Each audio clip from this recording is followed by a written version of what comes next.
Pessoal, boa tarde. Como indicado aí no chat, eu iniciaria aí agora às 18h05. Inicialmente, agradeço aí pela disponibilidade de todos que já estão aí, possivelmente dos que entrem durante o período, de disporem aí de um pouco do seu tempo para poder ouvir sobre um tema que muitos falam assim, olha, recuperação de crédito é isso, a recuperação de crédito é aquilo, ou não existe uma fórmula, é o dia a dia. Aí, iniciando aqui esse webinar, em parceria com a Associação dos Empresários de Vinhedo, né, com a ESE, a quem a gente agradece aí pelo convite e pelo tempo disponibilizado para que a gente possa falar sobre esse tema. E também já agradecer em nome da Sartori a todos os que já estão presentes e os que possivelmente entrem aí durante o período. Aí, só para me identificar, meu nome é André, aí trabalho no Sartori, sou coordenador da célula contenciosa civil e vou aí fazer, com base numa apresentação, os principais pontos que a gente vai tratar e os temas que a gente vai abordar, já lembrando que a recuperação de crédito ela tem muitos pontos, então, assim, como eu disse no início, basicamente é o caso a caso que vai dizer o que vai ser ou não aplicado. Então, eu só vou trazer algumas informações gerais e algumas possibilidades para que possa haver aí a recuperação.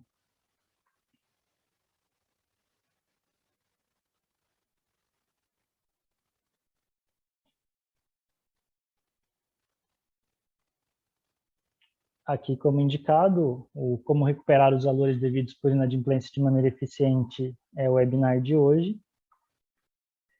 A questão do Sartori Advogados, o escritório onde eu atuo, que faz parte associada aí da EVE, a gente tem aí uma carteira multidisciplinar, atende muitas áreas diferentes, e dentro disso o que a gente busca aí, em todos os casos, e hoje também, é atender a necessidade específica do cliente. Então, pode ser que durante a apresentação, olha, não está muito bem esclarecido algum ponto ou algum outro ponto, eu já deixei o meu contato no chat, se quiser conversar, se quiser trocar alguma figurinha, falar alguma coisa, a gente está à disposição. Dentro disso, dessa carteira multidisciplinar que a gente trabalhando aí com pessoas físicas, pessoas jurídicas e as pessoas jurídicas dos mais diversos tamanhos, seja o pequeno empreendedor, o médio, o grande, a empresa nacional, a multinacional, o nosso principal foco é o direito trabalhista e o coletivo sindical, mas também temos aí já em bastante desenvolvimento outras áreas, a mais atual aí o compliance e a LGPD, para poder atender aí as necessidades da maioria das pessoas que nos procuram para qualquer necessidade. Aqui já adentrando um pouquinho mais com relação à recuperação de crédito, a gente tem a possibilidade aí de iniciar a recuperação de forma extrajudicial. Na recuperação extrajudicial, o que a gente busca inicialmente? Dividir a inadimplência.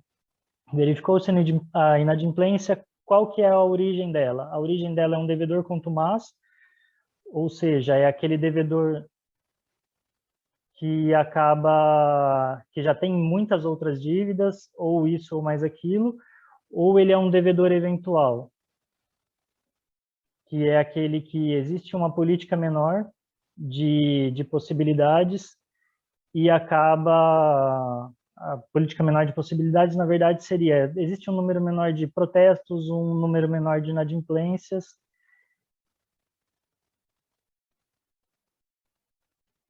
E quanto a, como eu estava falando da inadimplência, a questão do devedor contumaz é a forma de abordagem que vai ser feita com o devedor. Se há necessidade de uma abordagem mais direta, mais incisiva, ou se é um devedor eventual que tem ali um score, numas pesquisas que a gente faz, um score alto, que foi ali por um motivo ou por outro que ele deixou de pagar aquele valor, então daí a abordagem já vai ser diferente. Aí nessa questão da abordagem, a cobrança, aí o entre aspas, o amigável, que é a questão, uma cobrança nunca é amigável, mas a questão é, a intenção do credor é minimizar os prejuízos e, com isso, tentar resolver a questão, as disputas, a inadimplência, da melhor forma e minorando qualquer possibilidade aí de perpetuar a inadimplência ou atrasar a retomada desse valor aí, desse crédito que ele estava esperando para alguns outros fins. Com base nisso, aí a cobrança geralmente realizada por telefone, diretamente falando com o devedor, por e-mail, aí não são todos que têm acesso a e-mail ou não são todos que olham a todo momento o e-mail, por isso que a gente acaba também atualmente abordando muitos dos devedores através do WhatsApp, e como ferramenta de conversa ele tem sido muito mais útil do que os e-mails, eventualmente aí pelas formalidades, pela acessibilidade, a visualização e tudo mais, além das reuniões. As reuniões, basicamente, elas são decorrentes desses três principais aí meios de cobrança, e as reuniões para ajustar os detalhes. Olha, existe a possibilidade da recuperação desse valor, não consigo pagar à vista, mas consigo pagar parcelado, sentar na mesa do credor com o devedor para expor o que ali cada um tem a oferecer, uma possibilidade de parcelamento, um deságio, uma isenção de multa, de juros, de correção monetária, para que possa aí finalizar com a recuperação do crédito efetivamente. E a notificação extrajudicial, ela já vem como um meio mais formal de notificar o devedor da existência da inadimplência e do incômodo ali do credor em não ter esse valor no seu caixa. Daí a notificação extrajudicial já feita com timbrado de escritório, já com maiores detalhamentos e já fixando geralmente um prazo para pagamento sob pena de aplicação das medidas judiciais cabíveis. Então, essa parte da recuperação de crédito extrajudicial é basicamente essa questão da cobrança amigável feita por esses meios, e aí fica a questão, dependendo do devedor, se é um devedor contumaz ou devedor eventual, estenda um pouco mais a corda, diminua um pouco mais a corda, falo alguma coisa além disso, ou não, evito por estratégia, abrir um pouco mais a estratégia de cobrança. Tudo isso a gente vai vendo aí no caso a caso que é melhor para seguir aí nessa cobrança amigável. Não sendo possível dar sequência na cobrança amigável, a gente já passa para a recuperação de crédito judicial. Aí, dentro da recuperação de crédito judicial, o que a gente aqui no escritório Sartori costuma fazer é, vamos fazer análise de viabilidade, apresentar ao credor e verificar quais são as chances de êxito numa cobrança judicial, levantar quais são os documentos que o cliente possui para verificar qual a medida processual mais adequada e já indicar também as possibilidades de receber a curto prazo, a médio prazo e a longo prazo, a depender aí do score e das pesquisas que forem realizadas. Aqui a questão que está sendo pontuada nesse slide é a necessidade de produção de prova documental da dívida. Tratando-se de meio judicial, para qualquer discussão judicial a gente precisa de prova mínima da dívida. Daí por isso que aí são apresentados alguns dos itens. O cheque, que praticamente hoje em dia está em desuso, alguns lojistas têm retomado por conta das facilidades de isenção das taxas de cartão, por exemplo, mas para isso veio o Pix e algumas outras formas aí que ele continua aí não muito usual atualmente. Nota promissória, a mesma coisa, muito utilizado anteriormente, hoje em dia é muito difícil de você ver uma nota promissória, de alguém assinar uma nota promissória ou de uma execução de uma nota promissória. Os contratos que são feitos entre credor e devedor, o devedor descumpriu o contrato, ele pode ser executado, aí a medida mínima que ele precisa ter é a assinatura das partes e 2 testemunhas, aí mais para frente a gente já justifica o porquê. A confissão de dívida também é a mesma coisa, para quem nunca teve acesso à confissão de dívida, o devedor ele assina um documento juntamente com o credor, confessando a existência da dívida, já indicando qual que é o valor original, qual é o valor negociado, forma de pagamento, e as medidas no caso de haver aí alguma inadimplência desse acordo também, dessa confissão de dívida, ela também pode ser executada desde que seja assinada pelas partes e por duas testemunhas também. As garantias que são colocadas aqui, hipoteca, leasing, fiança, etc., algumas delas elas já são previstas tanto nos contratos como na confissão de dívida, como meio alternativo. Olha, caso você não pague, eu vou executar essa garantia que você está me emprestando, mas também elas podem vir de forma isolada. Uma escritura pública de hipoteca para garantia de um contrato que é recebido ou alguma coisa nesse sentido. A duplicata em si, que é no nosso dia a dia, é o que a gente acaba mais vendo nas execuções, nas recuperações, que basicamente ela é gerada de uma nota fiscal. A maioria das negociações feitas entre as partes é realizada através aí da emissão de uma nota fiscal. E para a gente poder aí dar sequência numa cobrança judicial, o que a gente pede muito aos clientes é o canhoto de recebimento. Nessa questão, o canhoto de recebimento, está ali a nota fiscal, geralmente na parte superior tem ali a data de recebimento, horário, o nome legível, a assinatura e uma informação de identificação de quem está ali recebendo. Aí a primeira indicação nessa questão de canhoto de recebimento. Cobrem ou procurem aí orientar quem faça a entrega desse produto, dessa nota fiscal, seja por transportadora, seja por pessoa física mesmo que vá fazer essa entrega, apresentem para eles a questão a necessidade de que a pessoa que esteja recebendo faça a assinatura desse canhoto, deixe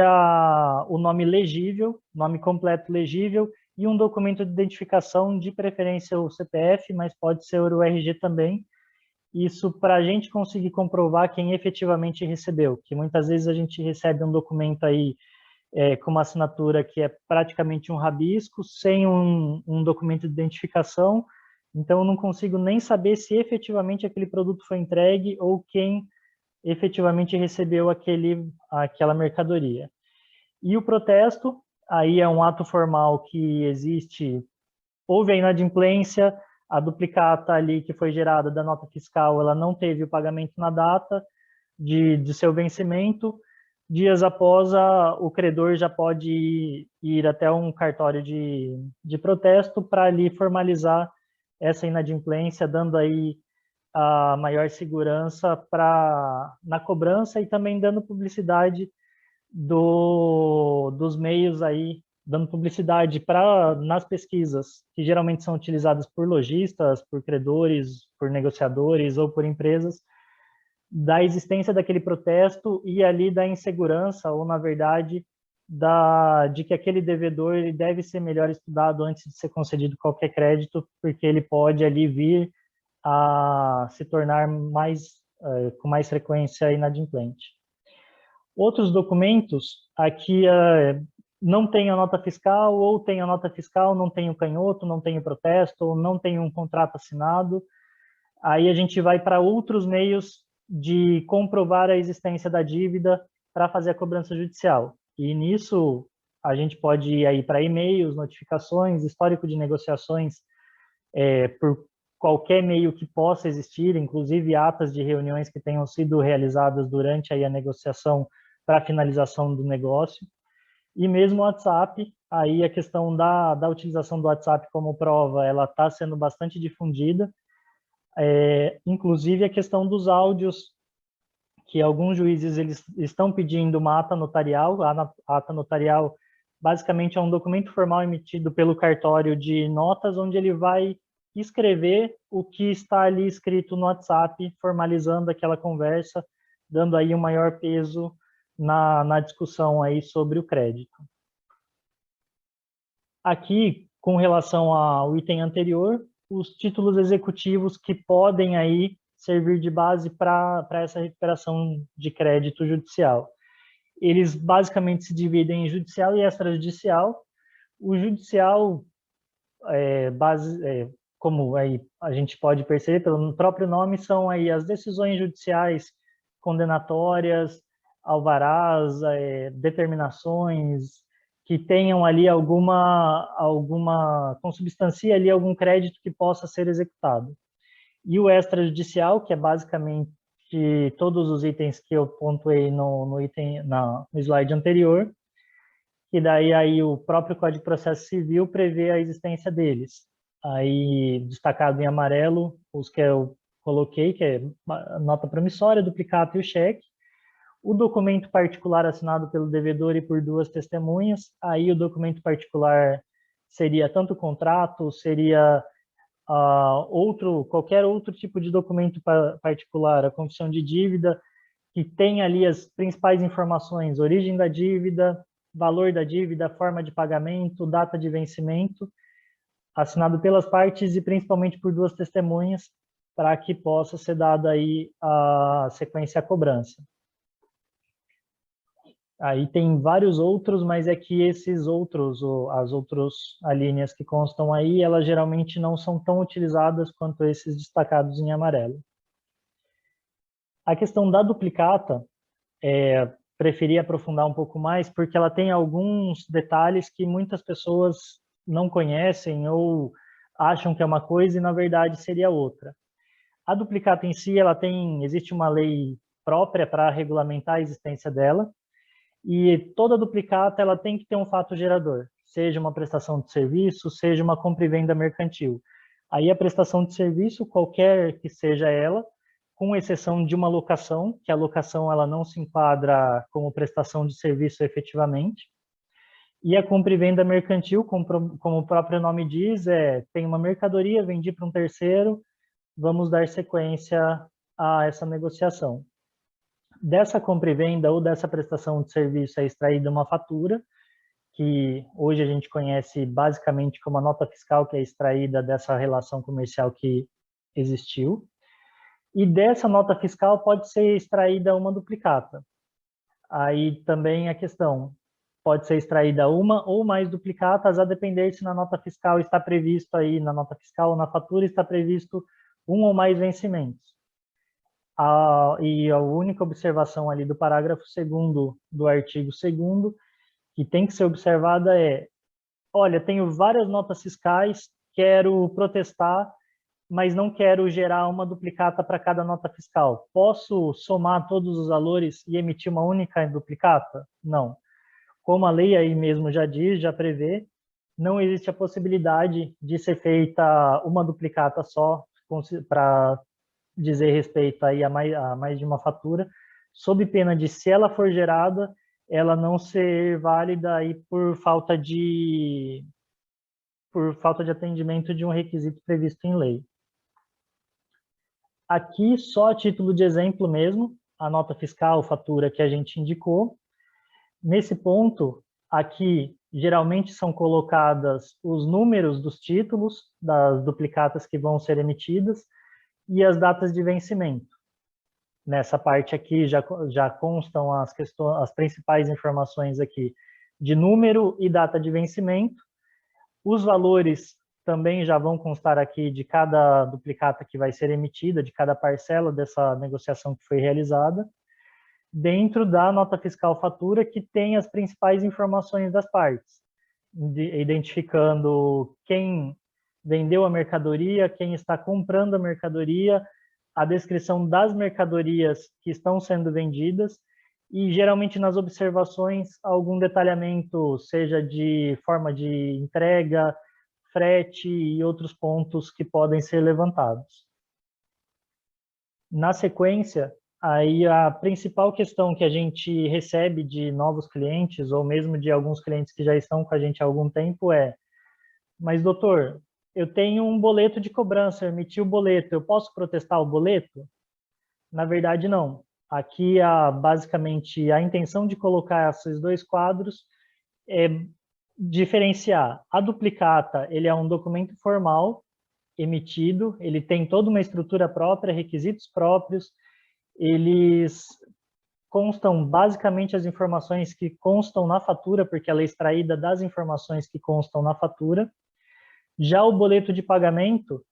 o boleto de cobrança ou boleto de pagamento, geralmente ele já tem o código de barras, identificação do banco, Aqui, constando também nome do pagador, nome do sacador, avalista, ele tem toda uma outra estrutura. Só que, na verdade, o que é protestado e o que é cobrado numa ação de cobrança, numa execução de título ou numa ação monitória, não é o boleto de cobrança. É a duplicata que é emitida da fatura, da nota fiscal que é emitida aí por conta dessa relação comercial existente entre as partes. Dentro de tudo isso, o que a gente tem hoje é que a duplicata, como a maioria das pessoas nunca viu uma duplicata em si, geralmente ela recebe um boleto de cobrança ou,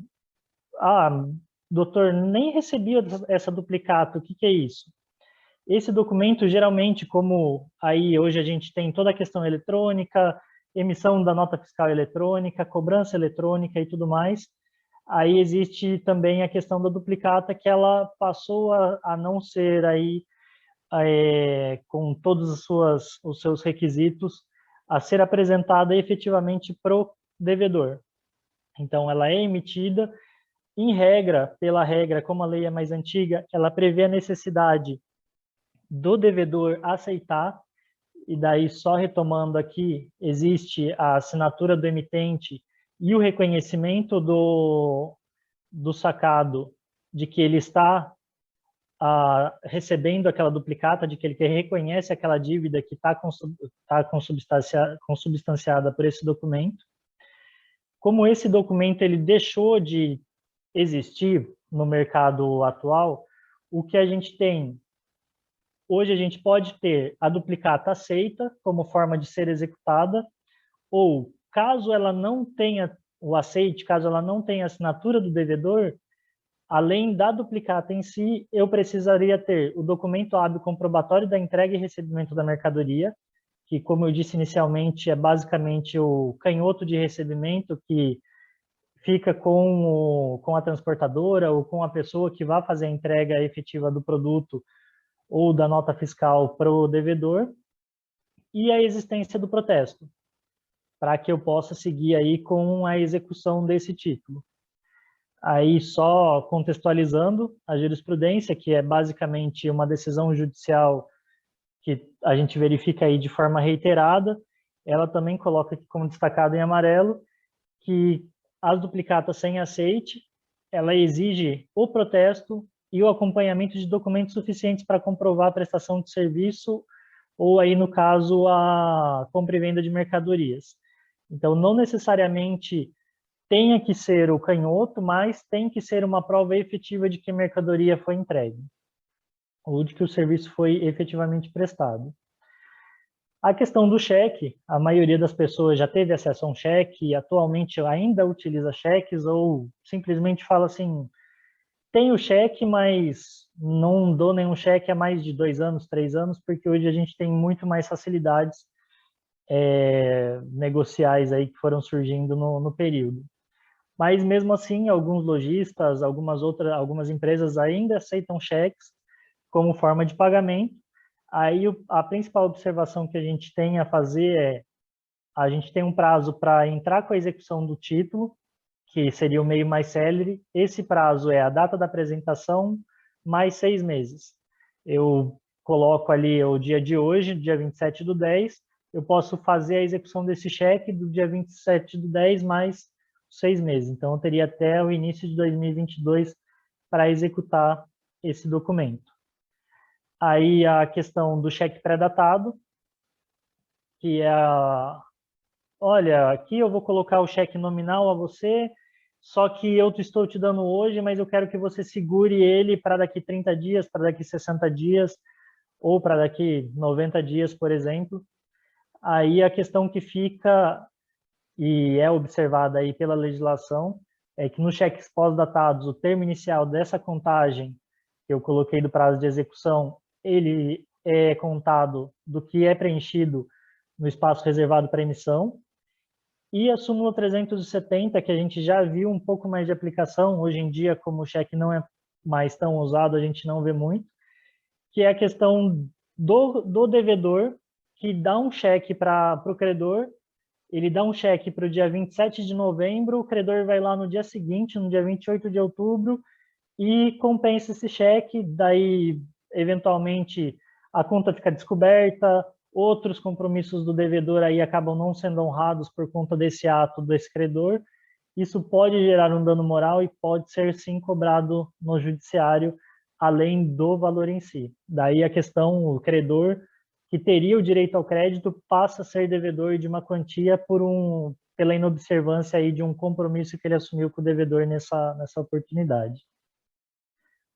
Aqui, basicamente, assim, a recuperação de crédito a gente pode falar durante muito tempo, tem muitos pontos a serem detalhados,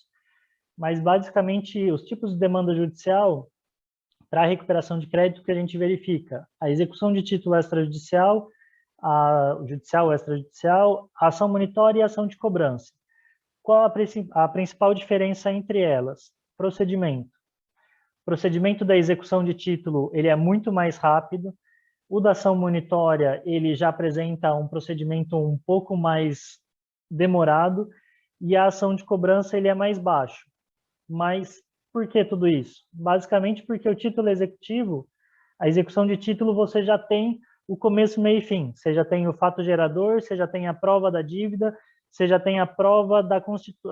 de que o devedor recebeu o produto ou de que o serviço foi efetivamente prestado. Então, nessa ação, como eu já tenho todos os requisitos, eu entro com a ação, ele é intimado o devedor para pagamento em 3 dias. Se ele não pagar em 3 dias, abre-se o prazo para ele apresentar o embargo à execução, ou seja, ele apresentar aí o porquê esse valor não seria devido, ou totalidade ou parcial. E a questão também que tem os atos expropriatórios, que seria a busca de bens, constrição de valores, a gente já pode iniciar na execução. A monitória, ela é muito parecida com a execução, mas você não tem aí todos os requisitos, você não tem uma dívida certa líquida exigível, você não tem aí uma das partes que são, olha, eu não tenho canhoto assinado, mas eu tenho uma troca de e-mails entre as partes em que ela reconhece o recebimento da mercadoria. Então, como eu não tenho os itens que são como requisito essencial da execução, eu entro com a ação monitória. Ela também tem um ritmo mais célere, mas ela dá mais chances para discussão sobre a origem da dívida, sobre o meio de prova que eu estou fazendo para comprovar que o devedor recebeu a mercadoria ou o serviço foi prestado. Nesse tipo de demanda, o devedor ele é citado para pagar em 15 dias ou se defender a defesa dele através dos embargos monitórios, onde ele tem ali um rol, ele tem ali alguns itens que ele pode discutir com relação ao credor. Independentemente do que for tratado nos embargos monitórios, ao final deles eles vão ser julgados e vai seguir o mesmo procedimento da execução, ou seja, inicia-se os atos expropriatórios dos bens do devedor. A única diferença básica aí é que a monitória, com a oposição dos embargos monitórios, o prazo de pagamento fica ali suspenso até a final decisão do juiz quanto ao valor efetivamente devido. E a ação de cobrança, ela é o meio mais demorado que a gente utiliza para reconhecimento aí da dívida e cobrança de uma dívida, porque assim, eu não tenho uma prova efetiva do que o valor é devido, não tenho aí um e-mail específico, não tenho um canhoto assinado, não tenho um protesto, existem documentos, mas eles não subsidiam necessariamente aí as outras medidas judiciais, então eu acabo optando ali pela ação de cobrança. O grande problema dela, a gente está falando de uma ação em que eu, credor, tenho certeza de que o crédito é devido, mas existe aí uma dúvida para o juiz, devido aí às provas que vão ser juntadas, o juiz fica naquela dúvida se a dívida realmente existe ou não, por isso que existe a citação do devedor para comparecer numa audiência inicialmente, ou agora com o período de pandemia, essa audiência acabou sendo afastada, essa audiência de conciliação, e já se inicia com um prazo de 15 dias. Aí tem toda a dilação probatória, olha, vamos fazer uma perícia grafotécnica que eu não reconheço a assinatura que está nesse documento, ou que isso, mais aquilo. Então, existe aí uma morosidade maior para se chegar no reconhecimento da dívida. E daí, só com o reconhecimento da dívida, após toda essa discussão, é que se inicia o que já é previsto com mais celeridade nas outras medidas. Então, por isso, da diferença de celeridade de um ato para o outro. Existem algumas outras questões que a gente poderia ir, olha, doutor, não tenho prova nenhuma da existência do meu crédito. Aí existem outras demandas para uma produção antecipada de provas. Olha, eu quero me cercar, devedor, me apresenta essa prova porque eu não tenho ela aqui, mas eu quero que você me apresente ela para subsidiar a eventual cobrança futura. Então, existem outras medidas judiciais que fazem parte da recuperação de crédito, não diretamente como essas três medidas, mas que indiretamente aí podem servir para a recuperação também. A questão da busca de bens, o que a gente tem hoje é que elas podem ser feitas de modo extrajudicial e de modo judicial. O extrajudicial não vou esperar as medidas que o judiciário me disponibiliza para ter acesso às informações do devedor. Quero buscar outros meios de recuperar o meu crédito ou de verificar a existência de algum bem que eu possa ali já indicar no processo judicial, numa execução, na monitória ou num cumprimento de sentença de uma ação de cobrança. Olha, excelência, eu descobri que esse devedor ele tem um imóvel que não tem nenhum gravame. Eu quero a penhora desse imóvel. Então, daí, essas medidas, essa busca de bens extrajudicial, ela é basicamente algumas saídas aqui, também existem muitas outras, mas aqui são só algumas que a gente pontua, que são pesquisas que a gente costuma fazer aqui no escritório. Não é taxativo e não é exaustivo. Existem outras pesquisas que a gente faz e a gente também não... como a recuperação de crédito ela é muito específica, o devedor possui empresa, não possui empresa, é pessoa física, é pessoa jurídica, o devedor faleceu, como fica a situação dos herdeiros. Então, daí, para cada situação, a gente vai ver qual a busca que melhor se adequa. Dentro disso, que a gente tem a busca de ações judiciais em que o devedor seja credor, para a gente indicar no processo em que a gente está buscando aí a recuperação de crédito a existência desse outro processo e, com isso, pedir a penhora no rosto dos autos, esse é o nome aí formal, mas é basicamente, excelência, juiz, eu descobri que esse devedor que eu estou buscando aqui bens de tudo quanto é jeito, não estou achando, tem um crédito parecido ou superior ao crédito que eu estou perseguindo aqui em um outro processo. Então, eu quero que você vá lá e, olha, avise o juiz desse processo em que o devedor é credor, falando, ó, se houver levantamento ou existir algum crédito por parte desse devedor, reserve a parte desse credor aqui que tem esse valor a receber nesse outro processo. Existindo esse crédito, reservando esse valor, futuramente esse crédito ele vai ser transferido para a ação original que a gente está efetuando a cobrança e levantado pelo nosso cliente ou pelo credor aí. A busca por bens localizados e penhorados em outras execuções,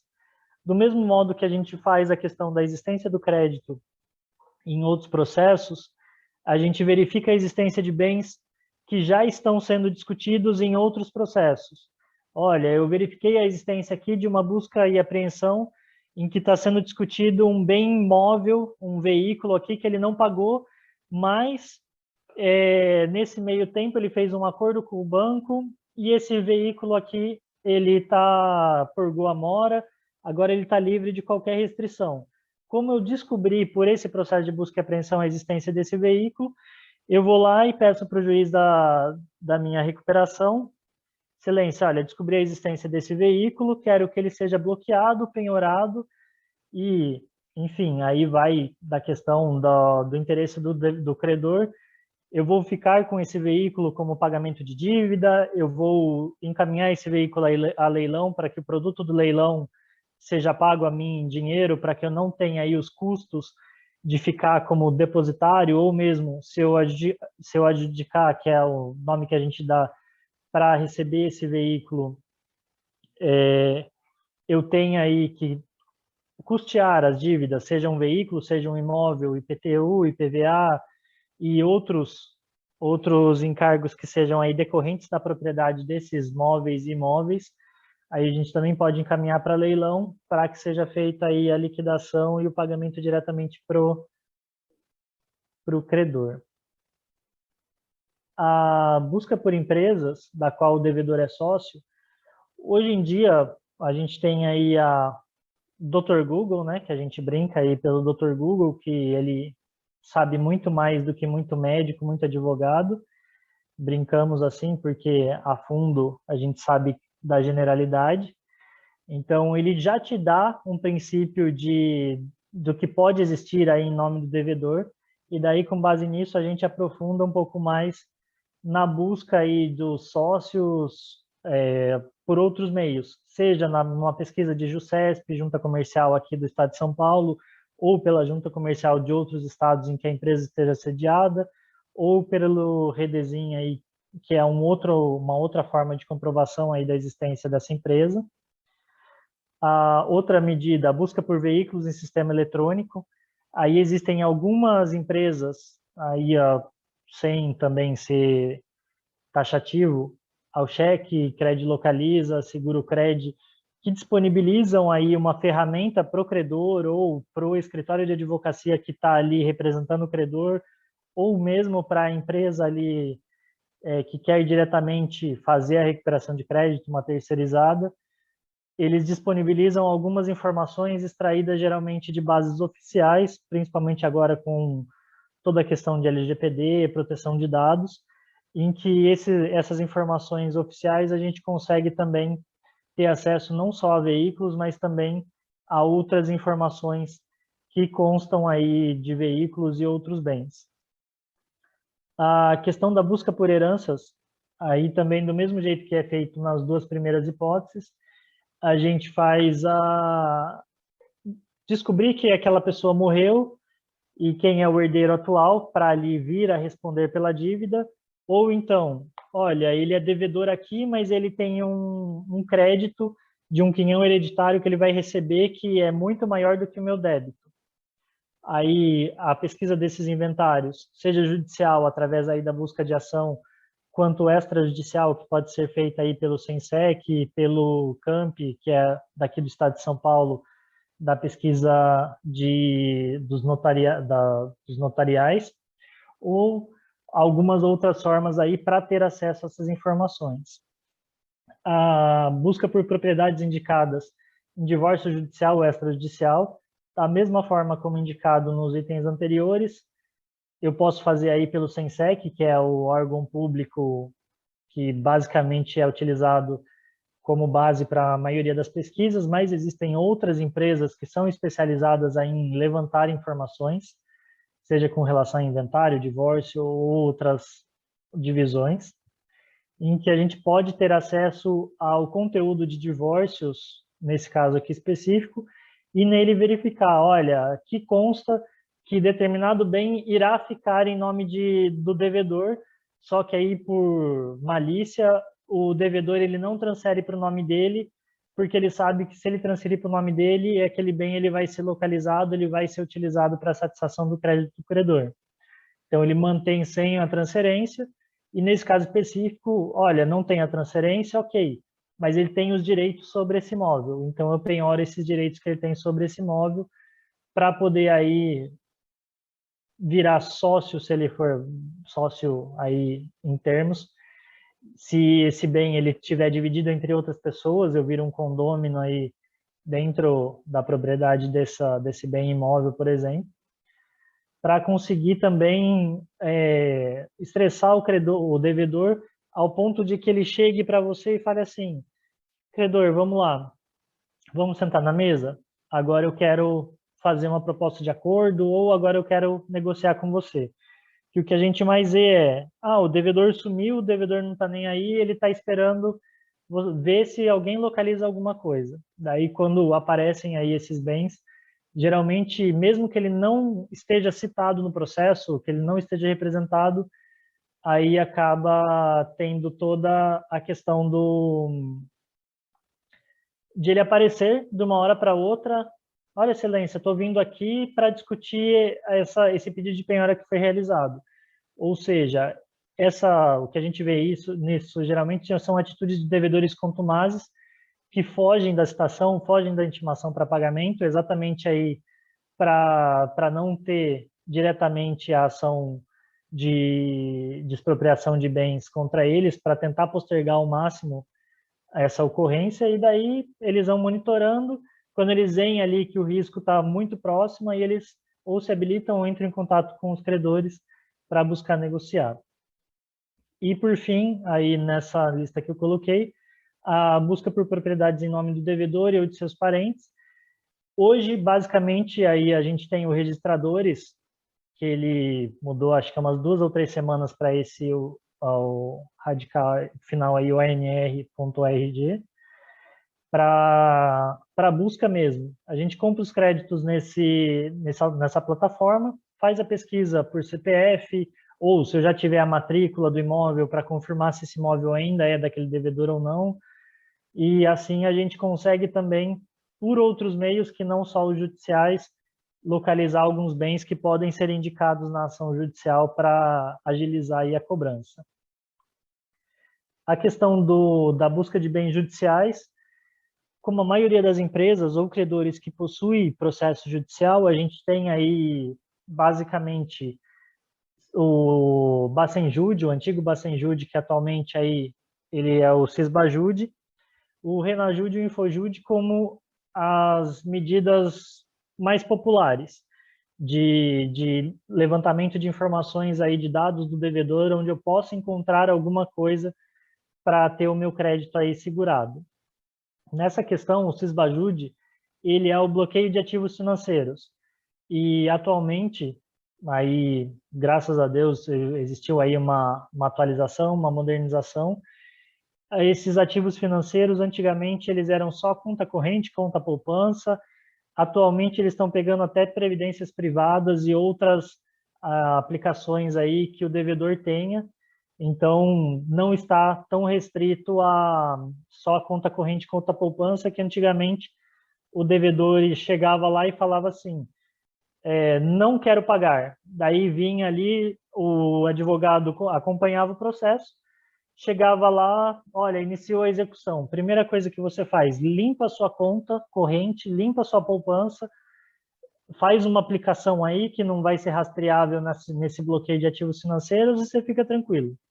Atualmente não, atualmente até em casos que a gente tem verificado, a gente está tendo êxito no bloqueio de ações, bloqueio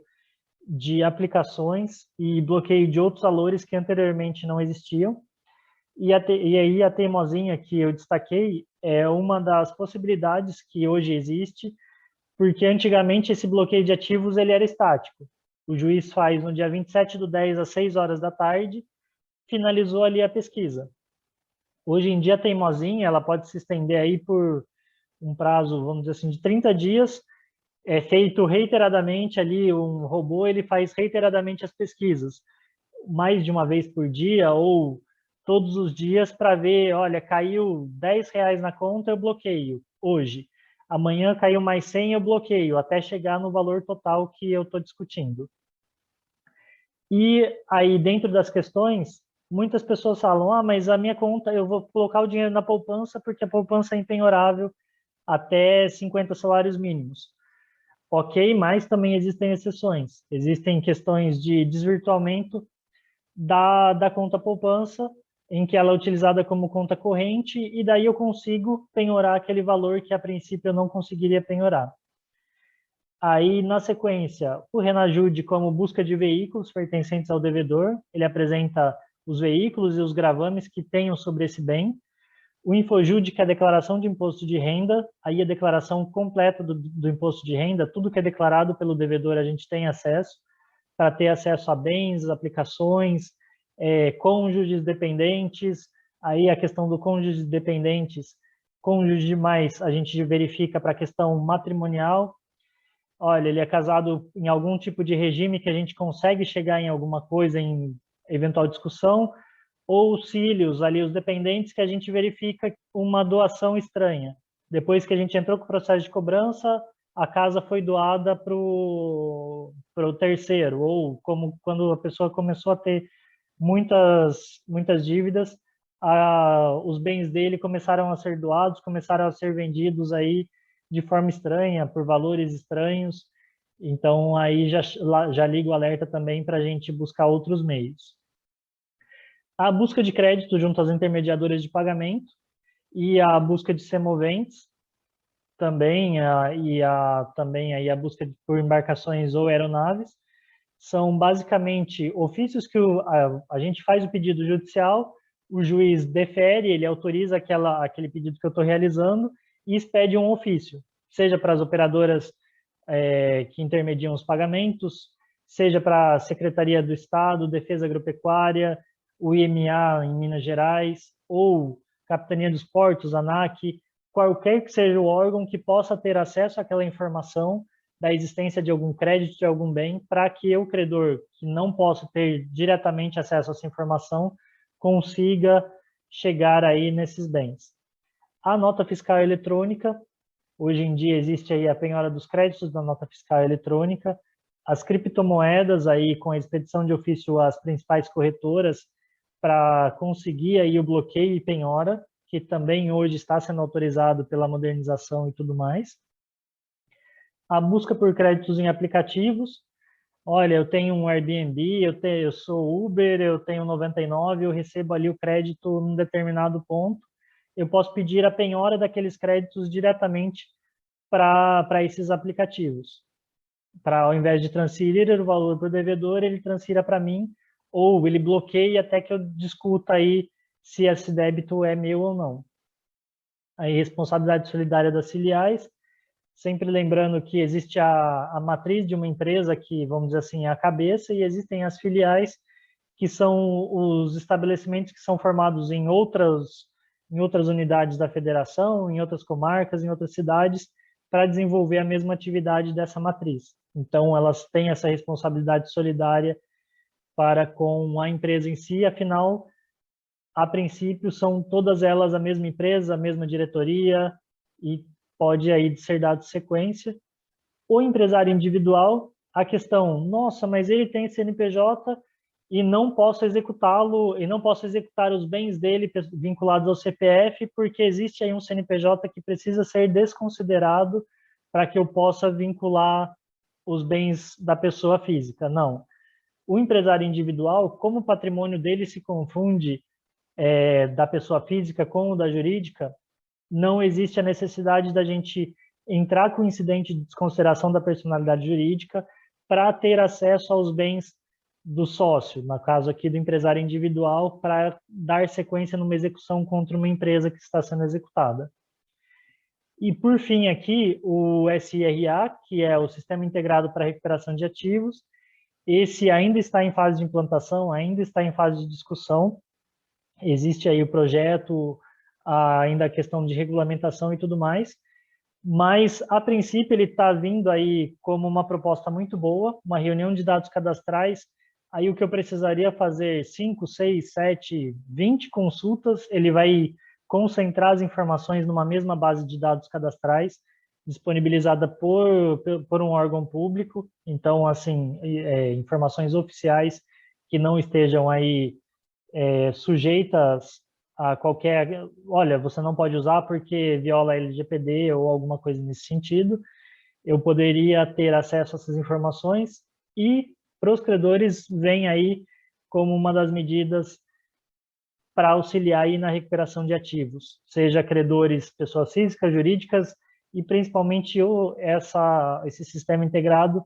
ele está sendo veiculado, está sendo organizado para os órgãos públicos pelo número aí de inadimplência que existe com eles. Aqui, agradecer a